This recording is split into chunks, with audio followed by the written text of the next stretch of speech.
अस्सलाम वालेकुम रहमतुल्लाहि व बरकातहू। नाज़रीन, आप देख रहे हैं इत्तिहाद उर्दू टीवी में। हम आपके सामने सीनियर जर्नलिस्ट रफीक नूरी। आइए, इत्तिहाद उर्दू टीवी के खबरनामे में आपका खैर मुक़द्दम है। आइए देखते हैं आज के खबरों की तफसीलात। नाज़रीन, अगर आपने अभी तक इत्तिहाद उर्दू टीवी को सब्सक्राइब नहीं किया है तो बराए करम सब्सक्राइब कर लें। मुंबई आज भी बारिश से बेहाल, स्कूल व कॉलेजों में छुट्टी का ऐलान। मुंबई आज भी बारिश से बेहाल है। स्कूल व कॉलेजेस में छुट्टी का ऐलान कर दिया गया है। मुंबई में बारिश का कहर जारी है और आज भी उन्हें परेशानी से किसी तरह निजात मिलता हुआ नजर नहीं आ रहा है।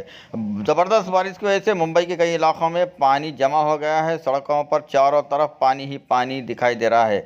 गलियों में भी पानी किसी नदी की तरह बहता हुआ नजर आ रहा है। मुश्किल हालात के पेश नज़र पालघर के कलेक्टर कैलाश शिंदे ने आज स्कूल व कॉलेजेस में छुट्टी का ऐलान कर दिया है।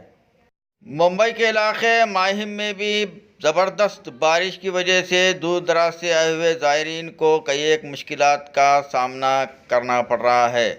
माहिम में जगह जगह सड़कों पर काफ़ी पानी जमा हो गया है, जिसकी वजह से राहगीर बहुत परेशान हैं।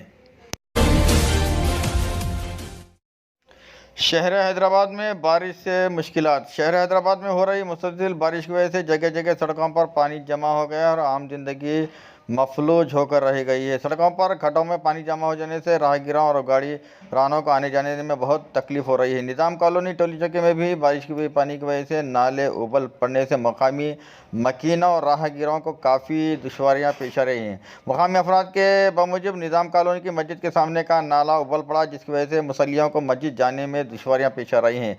उसी तरह की शिकायत शहर के मुख्तलिफ मकामात जैसे तालाब कट्टा से भी वसूल हो रही हैं। शिकायत की गई है कि बल्दी हुकाम की लापरवाही के बायस इस मसले की यकसुई नहीं हो पा रही है।